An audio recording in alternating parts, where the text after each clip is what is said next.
Easy access English is just what we say. You'll understand.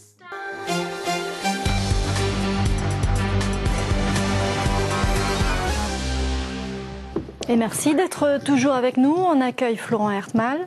Bonsoir. Hi. Hi. We speak English Hello. tonight. Yes. On va parler donc de l'apprentissage des langues pour les tout petits. Oui, en fait, à l'heure de la mondialisation et de la crise, vous savez, c'est deux sujets dont on parle pas mal en ce moment, mais il y a de plus en plus de parents qui rêvent pour leurs enfants d'une carrière internationale et qui considèrent donc que apprendre une langue dès le plus jeune âge, ce serait pas plus mal. Un sujet qui n'est pas forcément apprécié par tout le monde. Certains, donc, cet apprentissage précoce l'encouragent. D'autres trouvent que c'est trop tôt, justement.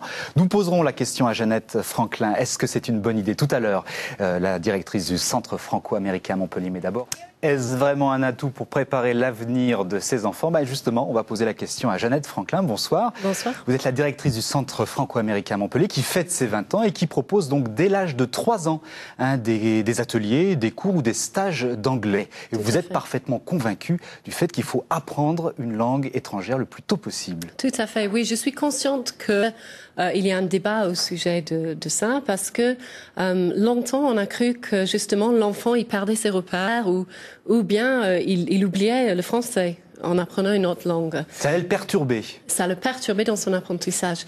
Il y a eu depuis les années 70 beaucoup de recherches justement à ce sujet, très détaillées. Donc on a vu non seulement dans les résultats scolaires de l'enfant, mais aussi dans le développement de son cerveau physiquement. On a vu que chez les enfants qui sont bilingues et qui apprennent plusieurs langues en même temps, il y a du tissu cérébral aux endroits du cerveau qui vont donc être les parties du cerveau, du langage par exemple, ou de critical thinking, l'esprit critique, ils vont être plus épais en tissu, plus développés. Ils vont avoir un cerveau plus gros.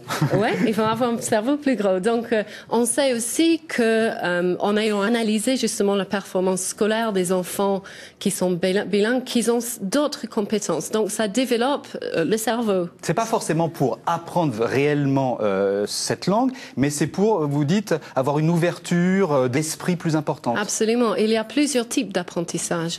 L'enfant réellement bilingue, c'est l'enfant qui commence à apprendre avant l'âge de 6 mois.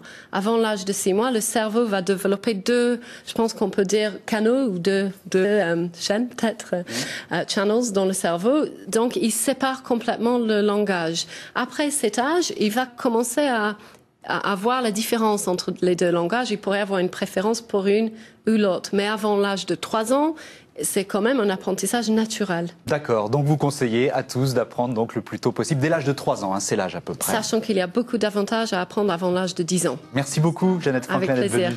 Et merci pour cet éclairage. Je le rappelle. The easy way is fun. The easy way is fun.